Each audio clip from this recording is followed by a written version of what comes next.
I have this wonderful friend, Dinesh, and he said to me, he goes, Liz, what's your question that you're holding this year? And I'm like, wow, that's a long time to hold a question. But he was so sincere in his request. And I'm like, okay, I actually do think I have a question that I'm holding right now. And the question is, how does what we know get in the way of what we don't know, but need to learn? Because I felt like I finally knew stuff, but now I'm leaving and going into a new environment. And I began to wonder, how does all of this mastery and this competence that I have built the hard way, how is that actually going to now be a liability to me in this new environment? And for me, it wasn't just I could see it wasn't just a question for me. We're living in fast times, and, technology is causing our business cycles to spin so fast that often we don't even face the same problem twice. I'm Srini Rao, and this is the Unmistakable Creative Podcast, where you get a window into the stories and insights of the most innovative and creative minds who've started movements, built thriving businesses, written best-selling books, and created insanely interesting art. For more, check out our 500-episode archive at unmistakablecreative.com.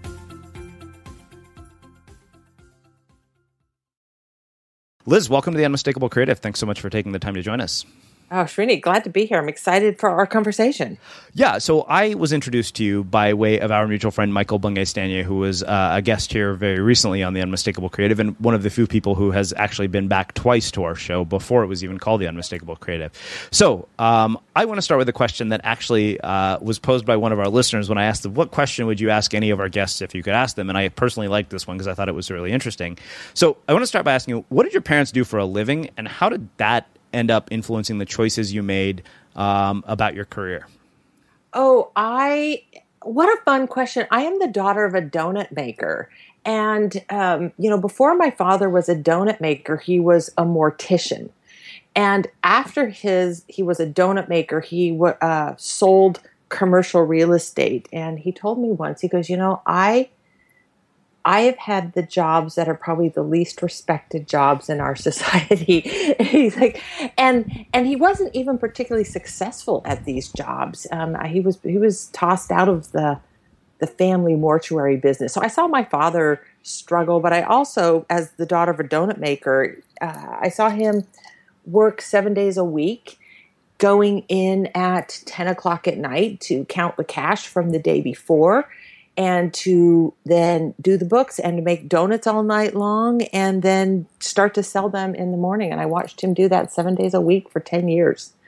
And my mother is an educator. So I'm also the daughter of an educator, which is why I think from my father, I learned, probably kind of a compulsive, maybe even obsessive work ethic.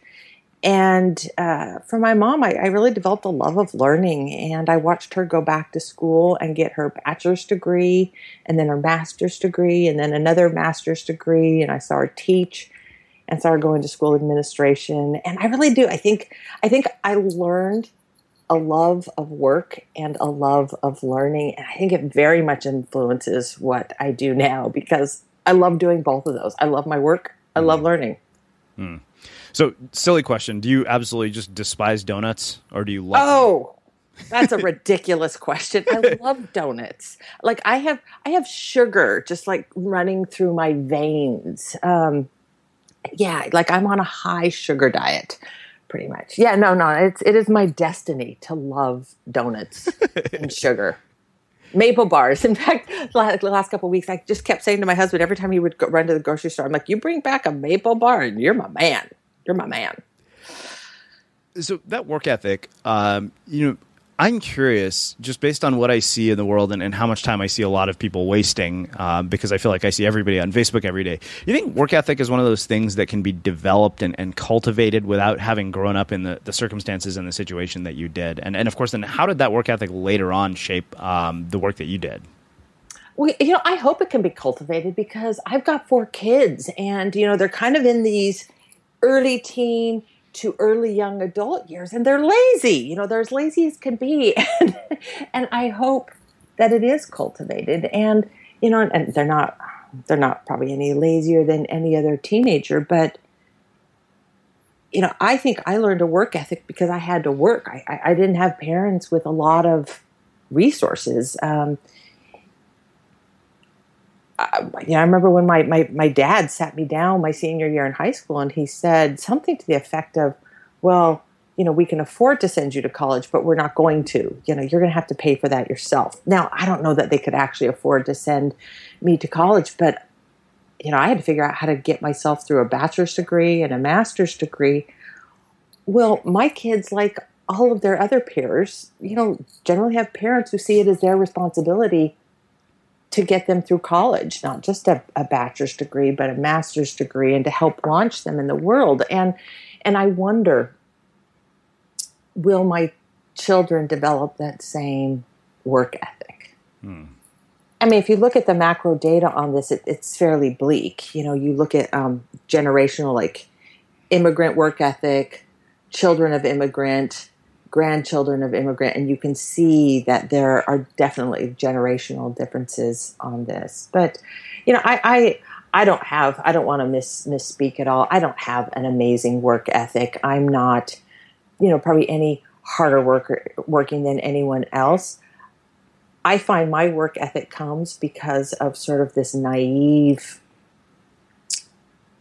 delight in challenges. Like, when someone says, hey, why don't you try this? I'm very quick to say yes to things and to say yes to opportunities, which puts me in over my head.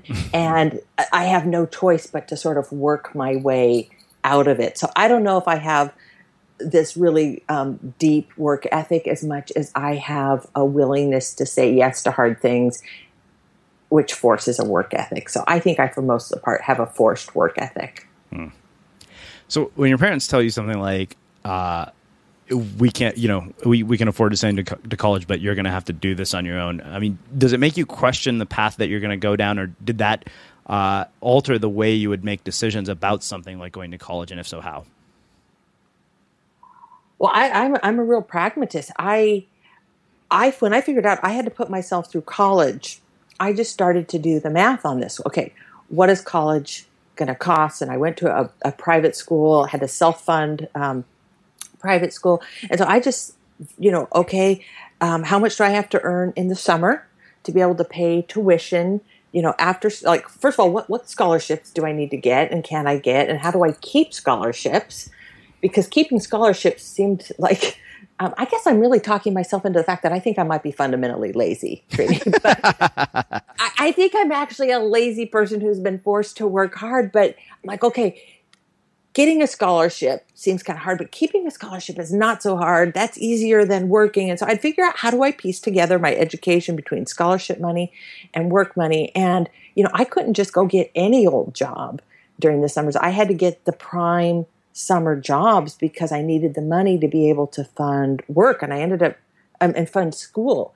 And then I ended up doing pretty well in school because I needed to be able, like, there was no room to fail a class, or people would talk about, oh, well, I'll just repeat that class. I thought, repeat the class? Like, that's a logic I can't even begin to get my head around, because I needed, like, I couldn't afford to delay this any longer than I had. And I don't know, I think I ended up just, I don't know if it's doing well or taking the right kind of jobs, but it was all very practical because I had to pave that road myself. You ever feel like you had to compromise between what you were innately drawn towards and what made the most practical sense? Yes, I absolutely. And I think this was one of the, well, first of all, I think this mess, I'm just going to go right out there and say it. I think this message that we're peddling to millennials and to our children is a very, very dangerous message. This, like, follow your passions, figure out what you love doing and go doing it. I think it's, I kind of think it's garbage. My view is, go make yourself useful. Go find a spill that needs to be cleaned up, go find a problem that needs to be solved, go find an opportunity, a hole in the market, and close it. And you know what you might find? Is that you might find you enjoy doing that. And as you do it, you're going to become really valuable to organizations, which is going to earn you the right to start to pick and choose your opportunities. And you can start to pick and choose those that you're really, really passionate about. I got some great, I don't know if it came in the form of advice or a brick thrown at my head, but, if it was advice, I probably wouldn't have paid that much attention to it. So it probably felt a little bit more like a brick to my head. So I had joined Oracle right out of school. And I had joined out of business school. In my master's program, I had studied organizational behavior. I came out of that with a real passion for wanting to teach leadership. I didn't want to actually be a leader as much as I wanted to teach leadership. And I joined Oracle, this maverick, rapidly growing software company. And, a few months into this, I'm getting this opportunity to interview for a job in this growing department. So it's an internal interview opportunity, and they're starting up a university inside of Oracle, what would become today Oracle University. And I'm interviewing for this job. I've got a few months under my belt. I've done a good job. I know it. I know the VP who's doing the interview knows that I've done a good job with the assignments I had been given. And so I tell him what I want to do. And I describe for him that what I want to do for Oracle is help develop managers, because the company's been growing really fast. There was really no discipline around this, and people are being thrown into management jobs with no management training, no development. And I make a case for something that I want to do. It's something I'm absolutely passionate about. I'm excited to go do it. And I remember what my VP said. His name is Bob Shaver. And he said, Liz, that's great. And we'd love for you to do that. And we're thrilled that you are considering joining this group. But right now, your boss, she's got to figure out how to get 3,000 people, hired at Oracle and trained in Oracle technology. And that's what we need to be able to grow the business. And he said, so we understand what you want to do, but your boss has a different problem. And I suggest you help her solve that. I wanted to go teach leadership. And what they needed was someone to go teach programming. Okay, now I had no real passion for programming, despite the fact that I worked for a software company. And truth be told, my lowest grade that I got in college was my freshman year in college. I took a Fortran programming class. And I ended up getting a C in this class. And the only reason I got a C is because the final was a partner project. And, I think I got partnered with kind of the nerd in the class who aced this. And that's the only reason I ended up getting a C in this class. So I had no even native skill or no real native passion to teach programming. And I was going to be teaching programming to all the programmers that Oracle was going to be hired. I realize now that I'm probably boxing myself into a corner because Bob told me essentially go make yourself useful. I said, okay, I get it. What's on the critical path right now is technical training. And I'm going to go do that. And although I wouldn't consider myself a deep technologist, I became one. And I was like up till 5 a.m. some nights preparing to teach. I learned the material as my students were learning material. My goal was just learn it a few hours before I'm teaching it to them. And the reason why I realized I'm painting myself into a corner there is I think so many of my students had no idea that I was learning along with them. This experience I had, and it turns out that I was a pretty good teacher of programming. This experience I had really shaped my whole lens, which is, it's one thing to go pursue your passions, but there's so much value in making yourself useful. Because once I did that, then they needed someone to kind of lead and build the university and take it to the next level.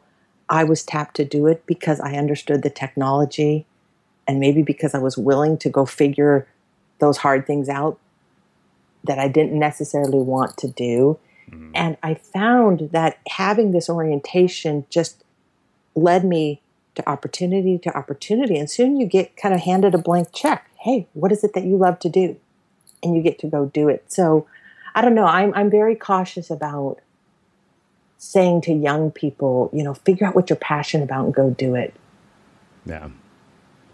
It's funny. It makes me think of two conversations I've had on the show. One was with Robert Greene, who wrote the book Mastery, which came out several years ago. And I remember he specifically told me no experience in your life should ever be thought of as wasted. And I thought, in the moment, when you're going through an experience that you don't want to be going through, you're like, how could this not be a wasted experience? Like, I hate this job. And I look back at almost every job I had, and I realized, even from the ones that I absolutely despised, I took something from them that later on helped.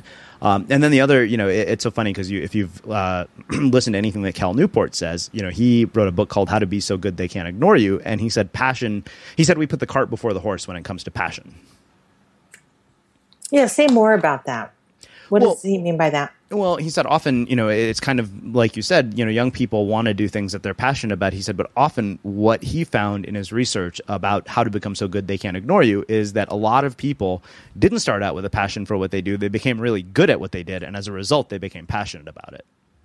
Oh, yeah, because I'm a lot more passionate about things I'm good at. If you ask me I was just having a conversation with my husband about ultimate frisbee. He's so passionate about that. I'm like, yeah, easy for you to love that because you're good at it. I'm terrible at throwing, at catching. Every part of that sport are things I'm not good at. But I think it really is true that we come to truly love the things where we have talent and where we have gift. So I'm not saying, deny your passion. Mm-hmm. But I think passion can be a byproduct of this. So I want to take a few steps back before Oracle, and I'm curious what the very first job you ever had was and what you learned from it that you still apply to your life today. Oh, goodness. Well, I started working really young. My very first job was working at my dad's donut shop. So I was 13 years old. I was probably 14 years old when I started to work the night shift. Now, this is probably a violation of all sorts of child labor laws. And my father is now passed. He's been passed for about 13 years. So I'm working at probably 8:00 at night. Like I must have finished up my day at school, and then I would ride my bike down to the donut shop. This was in Cupertino, not far from where the Apple headquarters sits today. And I would go in. I was working at 9:00 at night by myself, and my dad would come in, I think around 10 or 11 or so, and he would close out the registers. I'm working alone, and I get robbed at gunpoint. And I remember this moment of, and it was totally my fault. I was always told, don't let anyone back to the back room. There was a washroom back there for the employees. I was never to let anyone, but a man and a woman came in and she needed to use the bathroom. I'm like, oh, of course you can go use the bathroom. Okay, well, suddenly I'm in now a compromised position, and I'm deciding what do I do? They want the money, and this is my family's donut business and the money. And I was, had this moment where I was a little bit torn because, it's funny, I was actually not really afraid of the person with the gun because I didn't actually think they were going to kill me. I was a little bit more worried, not of my father because he wasn't really scary. I hated the idea of going home and saying, by the way, the money that you've earned for the day is gone.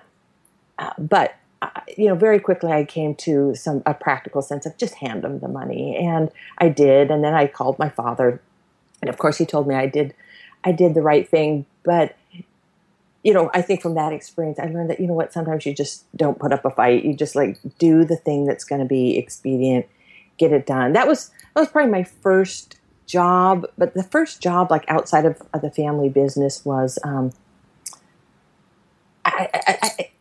it blows me away that someone actually gave me this job. So I'm now 16 years old, and one of my hobbies was sewing. I love to sew. I love to create. I love to design. I'd been sewing since I was a little girl. And it turned out down at the mall in San Jose, California, at the Westgate Mall, there was a bridal store. And they had a daytime alterations lady, and they needed an evening and weekend alterations lady. My friend worked at this store, and she said, Liz, they need an alterations person. I told them they should hire you. And they hired me. So this bridal store hired a 16-year-old girl to alter the wedding gowns and the bridesmaids' dresses for the brides. I look back and I think, what bride in her right mind would do this? And I'll tell you one of the things I learned from this job. I learned how to recover when you screw stuff up. There was this one bride, Kathy. She had fallen in love with this size 12 sample wedding dress. So we couldn't order it in a smaller size, but she was a size 6. So I had to completely deconstruct the size 12 dress, put it down to a size 6. She came in for a fitting. It fit beautifully. Like, she and I are cheering for this work that I had done. She's like hugging me, thanking me. Well, that changed pretty quickly because that was about a month or two before her wedding. 4 days before her wedding, she comes in to pick up her dress. And the store manager like calls to me in the back, because I'm like in the back room, hovered over, a hot sewing machine. And she asked if the dress is ready, because I had to press the dress. I hated pressing dresses. And honestly, I felt it was a little below my capability level. Even at 16, I had a bit of I guess I had a bit of an attitude. And so she was out there waiting, and her dress needed to be pressed. I felt like one of the store clerks could have done that. But so I fire up the iron, and I put that dress on the ironing board, and I place the iron down on the bodice of the dress. And to my horror, of course, I'm watching as the dress, all the lace and the polyester, because this was the 80s, like, is shriveling under the iron. Oh. And I pull up the iron, and I have melted a hole in the bodice of her dress. Like the bodice for like maybe the men on like that's the chest part. This is the upper part. She now has a hole in her dress 4 days before her wedding. I mean, I had screwed this up so bad that there's no way to recover from this. There's no like, oops, or pretending it didn't happen. I walk out there and I'm like, Kathy, I've just burnt a hole in your dress, and it is really, really bad. Like, it is bad, but and I'm watching just her face as she's hearing this news 4 days before her wedding. And I said, but I will fix it. And if you come back here 2 days from now, this dress will be like new. I will fix it. And she said, Liz, you can really fix this. I said, I can fix this. And she left, and I scrambled, and, I had to go to multiple stores to find the right kind of fabrics and lace. And I rebuilt this for her. And I think it taught me, because I was in over my head, but what it taught me is, when you screw things up, own it, fix the problem, don't try to, talk your way out of it. It's just own the mistake, fix the problem. And I think it also taught me another really important lesson around work ethic is there is no work below your capability level. When you sign up to do something, you do everything, the glory work and, some of the hot and sweaty work, just to take ownership of the whole problem. And, still to this day blows me away that she did not like physically attack me when I had done this. And she came, picked up her dress, and she actually hugged me again and thanked me. And again, I think there's this other lesson. A lot of us have heard this research is that when you screw something up and you fix it, you end up with greater customer loyalty. Now, I would not recommend anyone go burn a hole through somebody's wedding dress just to prove the point. But I certainly learned to own the mistake, fix it, and in the end, you end up better off. So I don't know about you, but vacuuming is not one of those things that I ever look forward to doing. But as you know, your environment has a huge impact on your creativity. So I still like it to be clean wherever I'm living and working. But now it doesn't have to be something that you deal with. If you're like me and you grew up in the 80s, you probably fantasized about the day when cleaning your house would be like it was for the Jetsons, meaning you don't have to lift a finger. Well, the good news is that we're already kind of living in that future. And the easiest way to make sure your floors are clean every day is with the iRobot Roomba Robot vacuum. It cleans up after itself, The Clean Base automatic dirt disposal takes convenience to a new level, automatically empties its own bin into an allergen lock bag that holds 60 days of debris and traps 99% of pollen, mold, and dust mites, so you can forget about vacuuming for months at a time. Let the Roomba clean for you instead. It learns your home, finds dirt, and empties itself on its own. It's got powerful cleaning performance made effortless. Remember, if it's not from iRobot, it's not a Roomba. To learn more, go to irobot.com/unmistakable. What do you think some people crack in situations like that when they screw up or they don't perform well under that kind of pressure? And you know, I mean, in your work, like, what have you seen as a distinction between those people, given, you know, that you've literally taught people how to thrive within organizations? Oh, man, that is the question. It's actually a question I don't have an answer to. I've been wondering about this. You know, one of my more recent research projects was looking at why people tend to perform so well when they're rookies, when they're underqualified, when they're on a learning curve, and why that process is as valuable, if not more valuable right now than the holding of expertise and mastery. And I've wondered, why is it that when that learning curve gets really steep, when there's an inflection point in there, why is it that sometimes people persist, and why do we sometimes fall back? And I don't know the answer to this. I have a bunch of theories on this, but I feel like I really want to know beyond my own experience. I guess from my own experience, when I see two things come into play, something usually kicks in for me. One is when you have to. You know, she has a wedding 4 days from now. It is really not an option to not fix this problem. It also really wasn't an option to blame it on someone else. Not that I don't think I would have naturally done that. I think I would have owned it. But you have an event and it's in front of you. And so it's a stand and deliver kind of moment. You know, I contrast that to my attempts to learn to speak Spanish, which have gone nowhere. And, you know, I've tried really hard to learn to do this. And my daughter said something to me I thought was interesting. You know, we were down on vacation down in Central America. And my daughter said, you know, Mom, I've noticed something, that when you speak to people in Spanish, that they speak back to you in English. And I'm like, yeah, okay, I've noticed that too. And she goes, I think I know why. And I'm like, why? You know, and she goes, because you're not really very good at it. And I'm like, okay, you noticed that too. Well, see, they noticed, I noticed, they speak back to me in English, doing for them what is a generous thing, like sort of taking pity on me. But when I'm trying to learn Spanish and someone speaks back to me in English, I face a decision. Do I persist in my meager Spanish, humiliating myself and also slowing them down, or do I take the rescue? Well, I can tell you I take the rescue almost all the time because it's available. And there's something about how we persist when there is no rescue, when the stakes are high, when it's important, and when it's hard. I mean, I guarantee you I will learn to speak Spanish if you airdrop me into a Spanish-speaking country and I have no money and no one around me that speaks English and no way out. Like, I will persist and I will learn. And I think the other thing I've noticed is when I notice this with others, when I can collect competence points, when I can gather confidence, like, okay, you know, back to that dress, like, okay, I got her dressed from a size 12 down to a size 6 and it fit perfectly. You know, I have fixed other problems. Like, I've screwed stuff up in my own sewing at home and I fixed that. And you start to triangulate between data points and saying, okay, I did this hard thing. I did that hard thing. Like, if I've done that, I can probably do this. We collect these little confidence points, which alone aren't enough.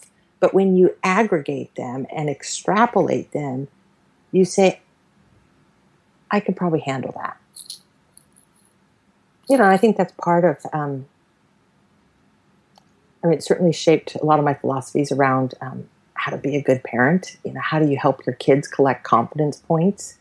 Not that I can do it, but that they can do it. And I think it's really key to developing talent inside our workplaces is, you know, how do you give people assignments that allow them to build the competence they need to take on the really hard stuff. So walk me through the journey from Oracle to the work that you're doing today and what it's all about.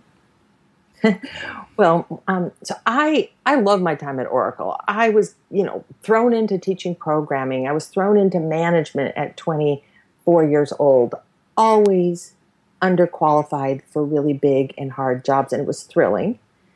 And I got thrown into management early, which meant I got to work with senior executives really early on in my career, which is kind of a frightening experience, not because the executives are scary, but you realize that they don't know what they're doing either. Everyone's like, oh, wow, the executives at the top of the organization, they have things figured out.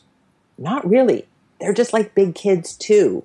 And, in fast times, everybody is winging it. And so I got to work with senior management, and I also got these oversized jobs, but eventually I started to feel qualified for what I was doing. And honestly, it felt good for 24 hours. But then I had this kind of sick feeling about it. It wasn't a sick feeling about Oracle and its prospects. It was just this feeling of being on a plateau and feeling a little bit stuck. And so I left Oracle in search of something I didn't know how to do, something that I was really interested in and that I was very passionate about, but actually totally unqualified to do. And I left Oracle, started doing some executive coaching, and then, had a few ideas and decided I was going to research them. And I've, now am working as a management researcher and an author.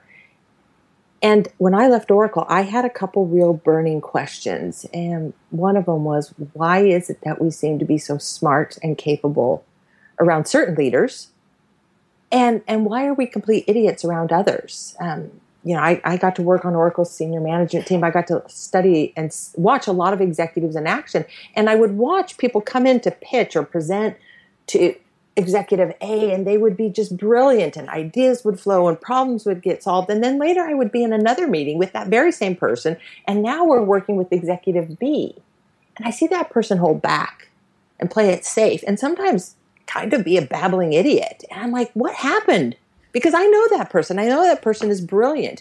And why are they brilliant around person A, but kind of dumb around person B? And it was a question that lingered for me. And I ended up coaching a lot of really smart executives, many of whom shut down ideas and capability in others. And so I started working on this idea of leader as diminisher versus leader as multiplier. That was my first research project. And actually I started working on it because there was a need. I was coaching an executive who was struggling this, and I needed to find answers to it. So I was like, well, nobody's done this research. Nobody's written about this. Somebody needs to do this. So I guess I'll make myself useful here.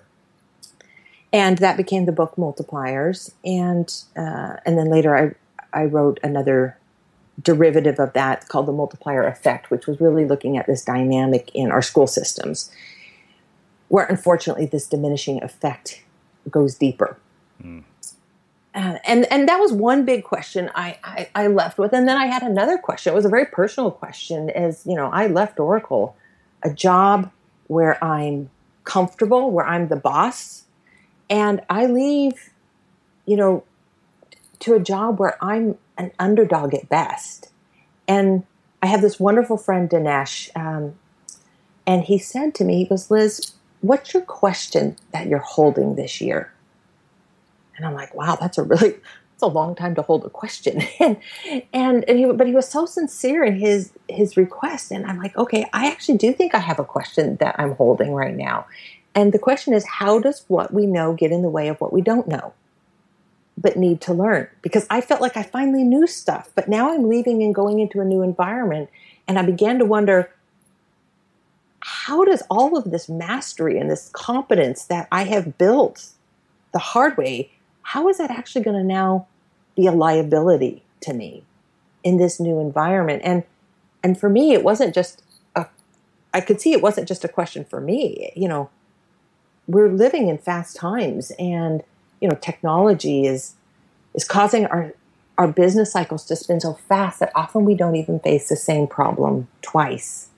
There's not a lot of opportunity for reuse. And, we're working in an environment where what we know isn't nearly as important as how fast we learn. And it was this question that prompted me to do this research. In fact, I was meeting with my publisher at HarperCollins, who had published Multipliers, and we were talking about an idea for next book. But I was on a rant about this idea about how what we know gets in the way of what we don't know. My publisher said, "Liz, that's your next book." I'm like, "Oh no, that's just my rant. That is a question that I can't seem to let go of." And she's like, "Oh no, it's your next book." And so that really what prompted me to do the kind of research I'm doing now. That raises so many questions. The first being about how people react to the presence of certain people. I think we live in a world where it's really easy to put people on pedestals because, what do we see? Their curated lives on Facebook. And I think it tends to alter our behavior and who we actually are when we're around those people. So before we get into how those people alter their behavior, I'm curious how we can alter our behavior for better outcomes and not put people on those pedestals. Because, you said, you were in a lot of places, you felt like you were in a position where you were, all the people above you were more qualified, but you're still able to kind of hold your own with them. And I'm curious how that happens for people in their lives. Does that make sense? Yeah, like how do you figure out that they're just normal people like you? Yeah, there you go. Oh, I had this. I'm trying to figure out how I really figured that out. I don't know what the on-ramp to that looked like, but I'll tell you a conversation I had that really changed how I saw senior leaders. First is I think when you go into some of the management committee meetings and you think they're talking about, really important strategy and they're arguing over, should we have Diet Coke or Diet Pepsi in the refrigerators? And you're like, oh, okay, there's some pedestrian parts of their world as well. But I had this conversation with, I was working on a program. I'm running the university, and one of the things we're doing is developing our executives, and we're putting some programs together to develop our executives. This is back in the mid-90s. The internet has really changed the competitive landscape for software companies. We're well positioned for this, but we want to make sure all of our executives understand Oracle strategy and can talk about it to their teams and kind of teach that down to their organization. We come up with this idea that we're going to bring them in 30 at a time from around the world, 30 at a time, teach them the strategy. Our senior executives would sort of teach them the strategy. My team and I would help them build leadership. We'd kind of pat them on the butt, send them back out on the field to go execute the strategy. And the feedback after the first session wasn't particularly good. They said, you know what, the program was great, but honestly, this strategy, it's not particularly compelling. And it's not clear to us. And we're like, oh, okay, so what should we do? So we rearranged the slides, in the PowerPoint deck and said, okay, that's probably better. And then we held session 2 to very similar feedback. And we held session 3 to the same kind of feedback. I am now meeting with the president, the chief technology officer, and the chief financial officer, Jeff Henley, who was my boss at the time. And I'm going through the feedback with them because I want to make sure they understand that what people are saying is that the strategy just isn't there. We're not seeing it. I go through the feedback and they become noticeably quiet.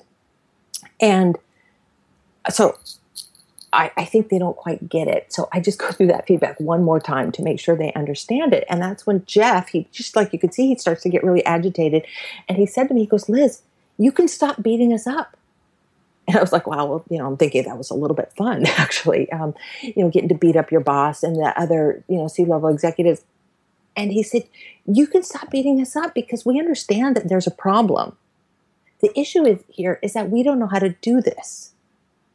And I am in this kind of split second or two that I have to process what he's telling me. I'm thinking, what exactly is he saying? Is he saying we don't know how to develop leaders? I'm not so worried about that.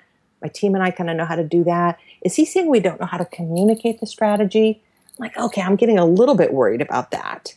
because that's kind of the job of the guys at the top. Mm-hmm.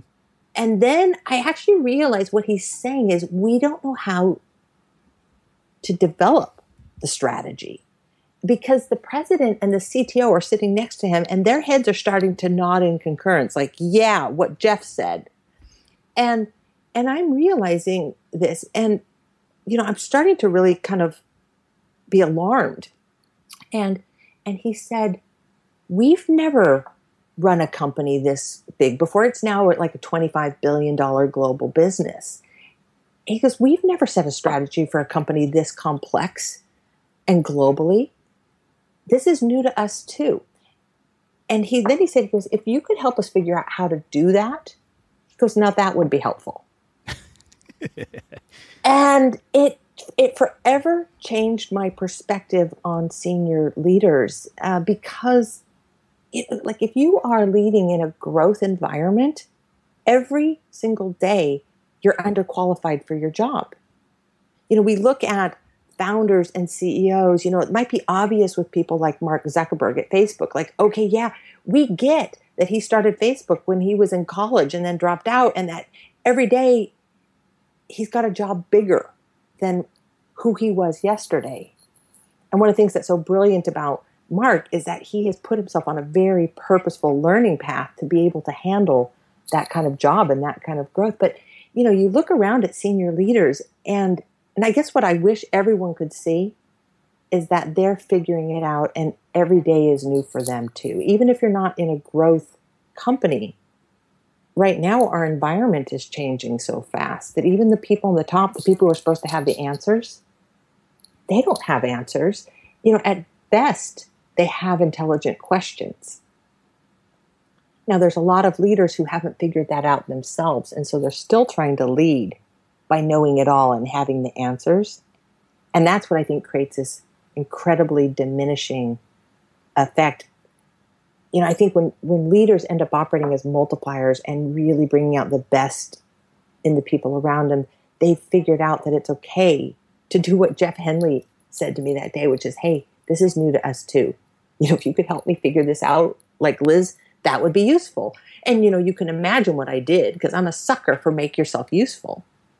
So I'm like, okay, well, let me get a tutor in for these guys. And we brought in this really prominent management thinker, C.K. Prahalad. He helped us rethink the strategy and re-architect it. Incidentally, we built it around a set of questions, not a set of knowns. And it was so thrilling to see these executives then be able to kind of square their shoulders and say, here's the strategy we see for the organization. And it was this absolute home run.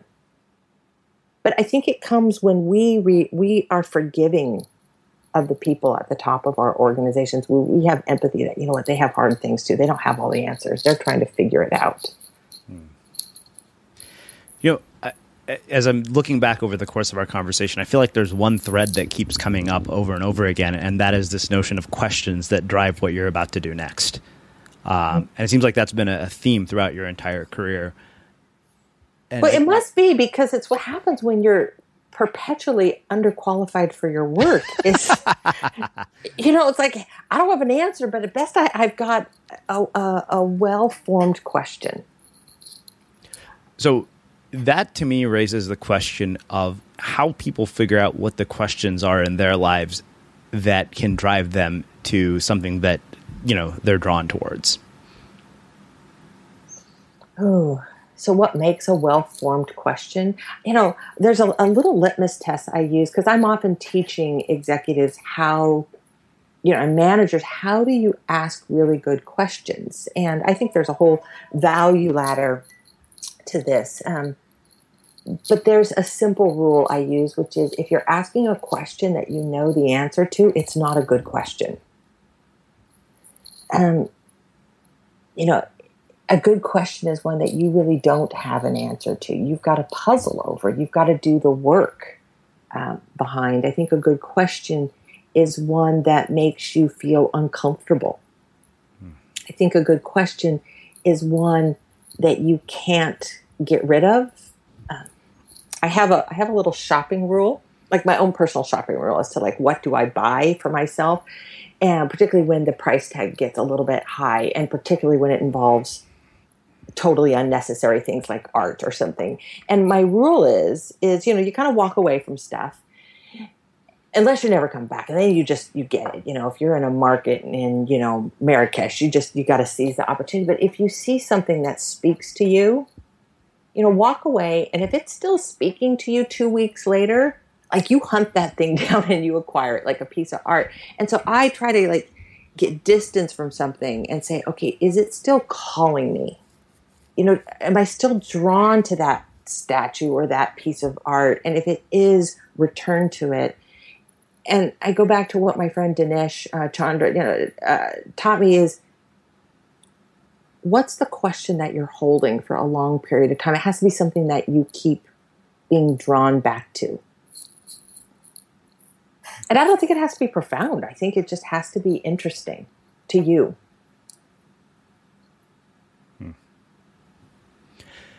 So a couple of final questions. What is one piece of art, book, music, or movie that has profoundly influenced your life that you'd recommend to people who are listening?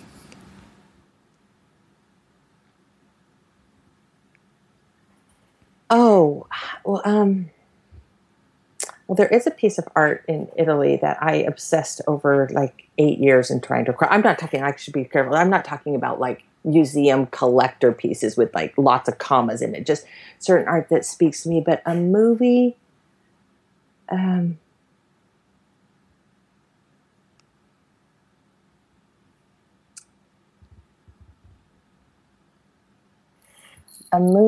art, or book. All three are fair game. This is a big, broad playing field. Yeah. The movie Shawshank Redemption has always grabbed me. It's been a long favorite of mine, as is Life is Beautiful, as one of my favorites as well. I love movies where you get a chance to really look at hardship, struggle, but that there's a story of redemption or finding light in darkness. It's one of the reasons why I like Life is Beautiful. Some people hate this movie.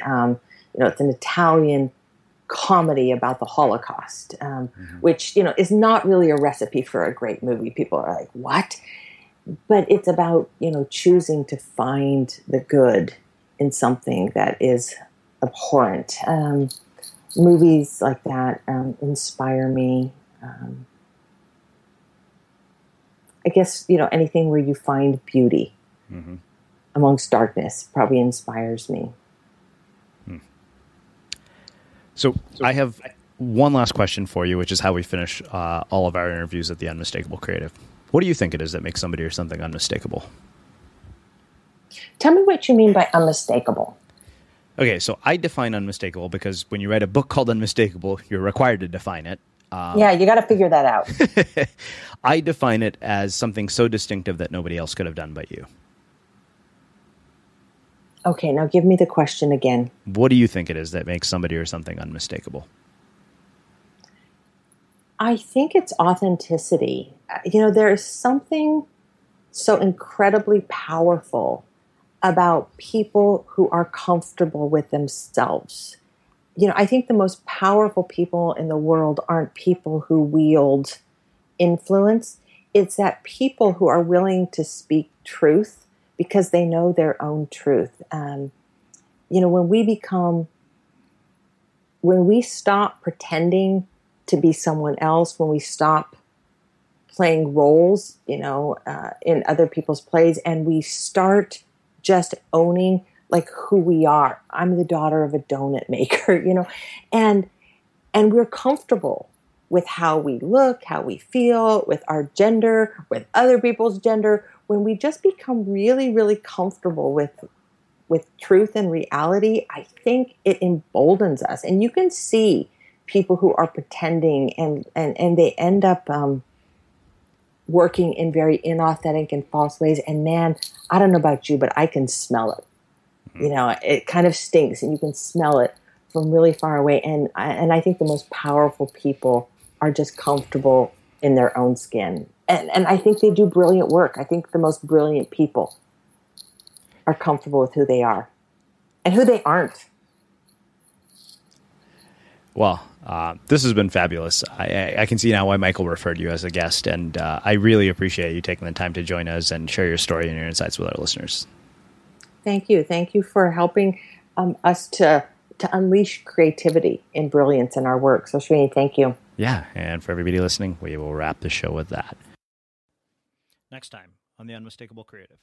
It's not just about being seen working. It's about putting in the time and the cycles and the energy. There's a hustle, and you can't. There's so many things that you can't control.